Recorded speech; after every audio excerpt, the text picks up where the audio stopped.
Salam. Roma 1 ayat 1-7. Dari Paulus, hamba Kristus Yesus yang dipanggil menjadi rasul dan dikuduskan untuk memberitakan Injil Allah. Injil itu telah dijanjikannya sebelumnya dengan perantaraan nabi-nabinya dalam kitab-kitab suci tentang anaknya yang menurut daging diperanakkan dari keturunan Daud, dan menurut roh kekudusan dinyatakan oleh kebangkitannya dari antara orang mati, bahwa ia adalah anak Allah yang berkuasa, Yesus Kristus Tuhan kita. Dengan perantaraannya, kami menerima kasih karunia dan jabatan rasul untuk menuntun semua bangsa, supaya mereka percaya dan taat kepada namanya. Kamu juga termasuk di antara mereka, kamu yang telah dipanggil menjadi milik Kristus. Kepada kamu sekalian yang tinggal di Roma, yang dikasihi Allah, yang dipanggil dan dijadikan orang-orang kudus, kasih karunia menyertai kamu dan damai sejahtera dari Allah Bapa kita dan dari Tuhan Yesus Kristus. Paulus ingin ke Roma. Roma 1 ayat 8-15. Pertama-tama aku mengucap syukur kepada Allahku oleh Yesus Kristus atas kamu sekalian, sebab telah tersiar kabar tentang imanmu di seluruh dunia. Karena Allah yang kuyakini dengan segenap hatiku dalam pemberitaan Injil anaknya adalah saksiku, bahwa dalam doaku aku selalu mengingat kamu. Aku berdoa semoga dengan kehendak Allah aku akhirnya beroleh kesempatan untuk mengunjungi kamu. Sebab aku ingin melihat kamu untuk memberikan karunia rohani kepadamu guna menguatkan kamu, yaitu supaya aku ada di antara kamu dan turut terhibur oleh iman kita bersama, baik oleh imanmu maupun oleh imanku. Saudara-saudara, aku mau supaya kamu mengetahui bahwa aku telah sering berniat untuk datang kepadamu, tetapi hingga kini selalu aku terhalang, agar di tengah-tengahmu aku menemukan buah, seperti juga di tengah-tengah bangsa bukan Yahudi yang lain. Aku berhutang baik kepada orang Yunani maupun kepada orang bukan Yunani, baik kepada orang terpelajar maupun kepada orang tidak terpelajar. Itulah sebabnya aku ingin untuk memberitakan Injil kepada kamu, juga yang diam di Roma. Injil itu kekuatan Allah. Roma 1 ayat 16-17.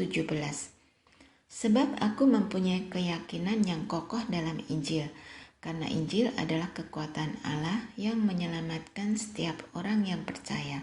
Pertama-tama orang Yahudi, tetapi juga orang Yunani.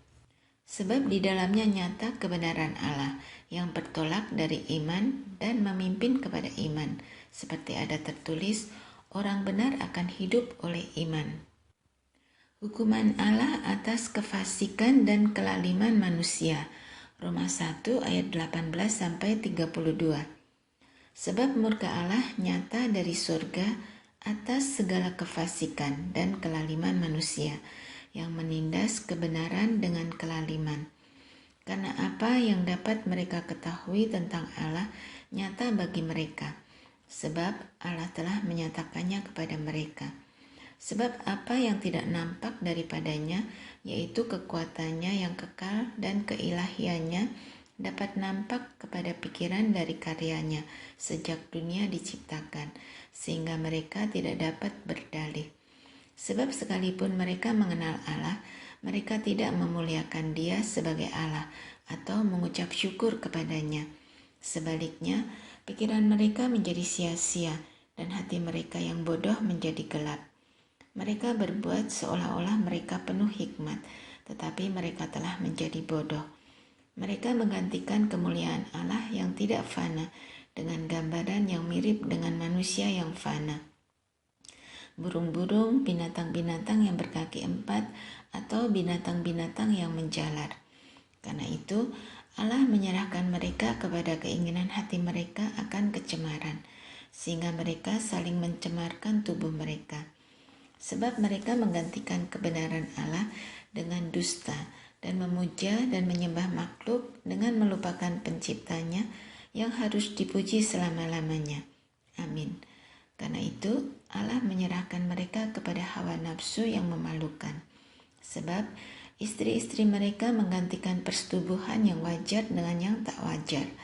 Demikian juga suami-suami meninggalkan persetubuhan yang wajar dengan istri mereka dan menyala-nyala dalam berahi mereka seorang terhadap yang lain, sehingga mereka melakukan kemesuman laki-laki dengan laki-laki, dan karena itu mereka menerima dalam diri mereka balasan yang setimpal untuk kesesatan mereka.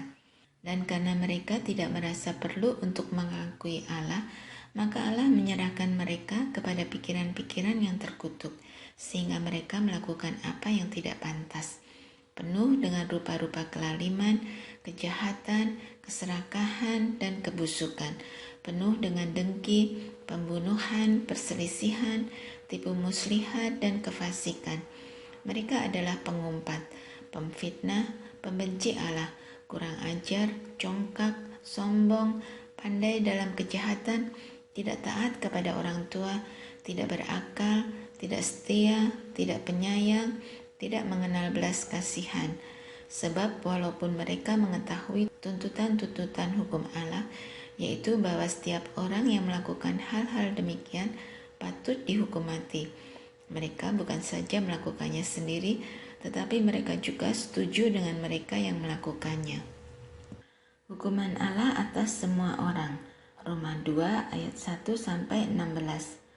Karena itu, hai manusia, siapapun juga engkau yang menghakimi orang lain, engkau sendiri tidak bebas dari salah. Sebab dalam menghakimi orang lain, engkau menghakimi dirimu sendiri, karena engkau yang menghakimi orang lain melakukan hal-hal yang sama. Tetapi kita tahu bahwa hukuman Allah berlangsung secara jujur atas mereka yang berbuat demikian. Dan engkau, hai manusia, engkau yang menghakimi mereka yang berbuat demikian, sedangkan engkau sendiri melakukannya juga, adakah engkau sangka bahwa engkau akan luput dari hukuman Allah? Maukah engkau menganggap sepi kekayaan kemurahannya, kesabarannya, dan kelapangan hatinya? Tidakkah engkau tahu bahwa maksud kemurahan Allah ialah menuntun engkau kepada pertobatan? Tetapi oleh kekerasan hatimu yang tidak mau bertobat, engkau menimbun murka atas dirimu sendiri pada hari waktu mana murka dan hukuman Allah yang adil akan dinyatakan. Ia akan membalas setiap orang menurut perbuatannya, yaitu hidup kekal kepada mereka yang telah tekun berbuat baik, mencari kemuliaan, kehormatan, dan ketidakbinasaan. Tetapi murka dan geram kepada mereka yang mencari kepentingan sendiri, yang tidak taat kepada kebenaran, melainkan taat kepada kelaliman.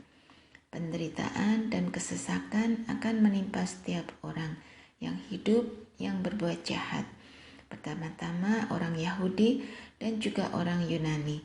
Tetapi kemuliaan, kehormatan, dan damai sejahtera akan diperoleh semua orang yang berbuat baik, pertama-tama orang Yahudi dan juga orang Yunani, sebab Allah tidak memandang bulu. Sebab semua orang yang berdosa tanpa hukum Taurat akan binasa tanpa hukum Taurat, dan semua orang yang berdosa di bawah hukum Taurat akan dihakimi oleh hukum Taurat. Karena bukanlah orang yang mendengar hukum Taurat yang benar di hadapan Allah, tetapi orang yang melakukan hukum Tauratlah yang akan dibenarkan.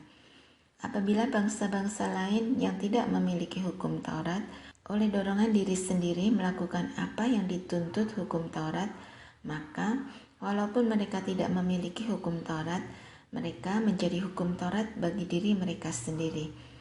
Sebab dengan itu mereka menunjukkan bahwa isi hukum Taurat ada tertulis di dalam hati mereka, dan suara hati mereka turut bersaksi, dan pikiran mereka saling menuduh atau saling membela.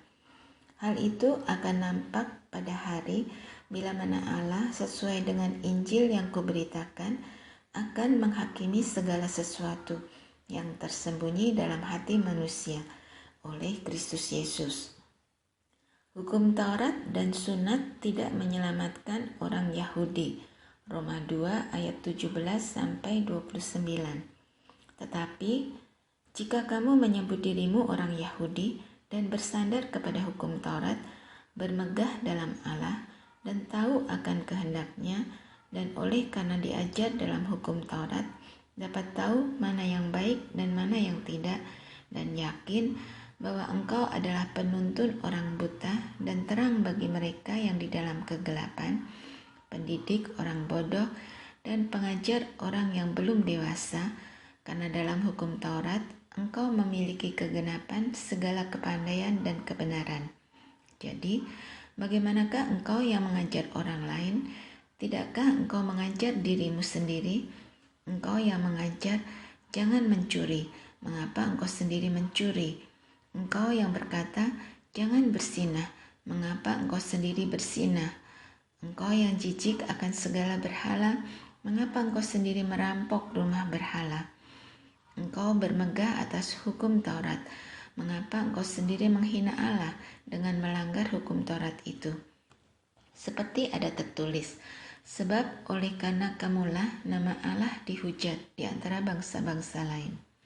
Sunat memang ada gunanya jika engkau mentaati hukum Taurat, tetapi jika engkau melanggar hukum Taurat, maka sunatmu tidak ada lagi gunanya. Jadi, jika orang yang tak bersunat memperhatikan tuntutan-tuntutan hukum Taurat, tidakkah ia dianggap sama dengan orang yang telah disunat?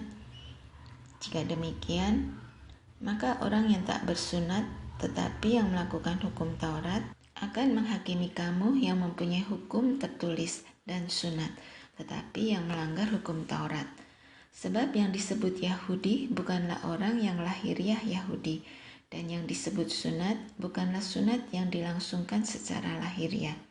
Tetapi orang Yahudi sejati ialah dia yang tidak nampak keyahudiannya, dan sunat ialah sunat di dalam hati secara rohani, bukan secara hurufiah. Maka pujian baginya datang bukan dari manusia, melainkan dari Allah. Kelebihan orang Yahudi dan kesetiaan Allah. Roma 3 ayat 1-8. Jika demikian, apakah kelebihan orang Yahudi dan apakah gunanya sunat? Banyak sekali dan di dalam segala hal. Pertama-tama, sebab kepada merekalah dipercayakan firman Allah. Jadi bagaimana jika di antara mereka ada yang tidak setia? Dapatkah ketidaksetiaan itu membatalkan kesetiaan Allah? Sekali-kali tidak. Sebaliknya, Allah adalah benar dan semua manusia pembohong, seperti ada tertulis, supaya engkau ternyata benar dalam segala firman-Mu dan menang jika engkau dihakimi. Tetapi jika ketidakbenaran kita menunjukkan kebenaran Allah, apakah yang akan kita katakan? Tidak adilkah Allah? Aku berkata sebagai manusia, jika ia menampakkan murkanya? Sekali-kali tidak. Andai kata demikian, bagaimanakah Allah dapat menghakimi dunia? Tetapi jika kebenaran Allah oleh dustaku semakin melimpah bagi kemuliaannya, mengapa aku masih dihakimi lagi sebagai orang berdosa? Bukankah tidak benar fitnahan orang yang mengatakan bahwa kita berkata, marilah kita berbuat yang jahat, supaya yang baik timbul daripadanya.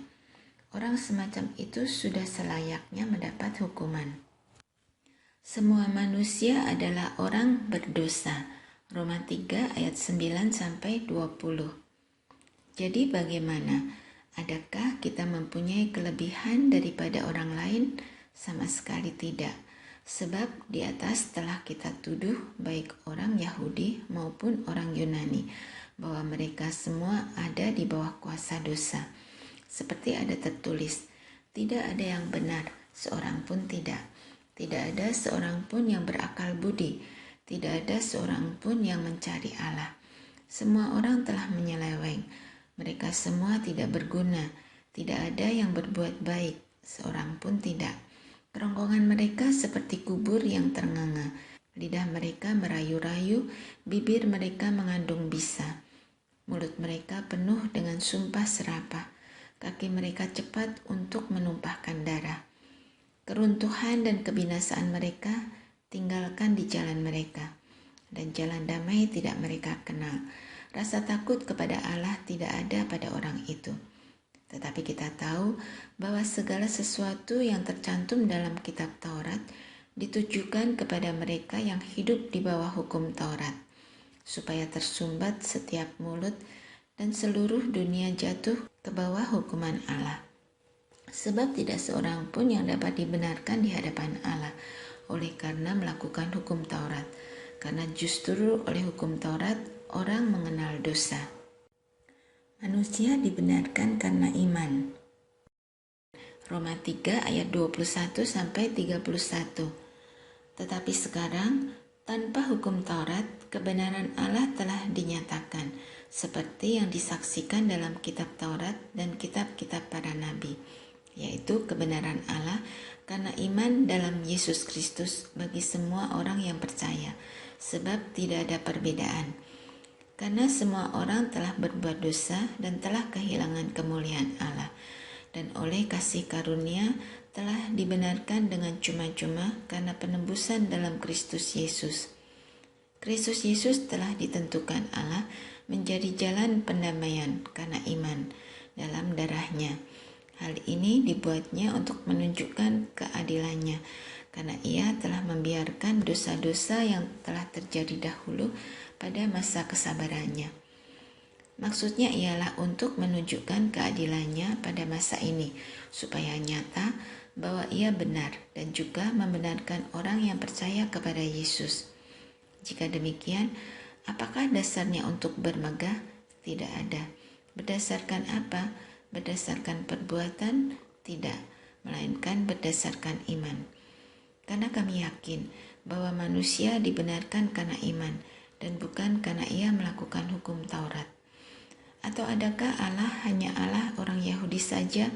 Bukankah ia juga adalah Allah bangsa-bangsa lain? Ya benar, ia juga adalah Allah bangsa-bangsa lain. Artinya, kalau ada satu Allah yang akan membenarkan baik orang-orang bersunat karena iman maupun orang-orang tak bersunat juga karena iman. Jika demikian, adakah kami membatalkan hukum Taurat karena iman? Sama sekali tidak. Sebaliknya, kami meneguhkannya.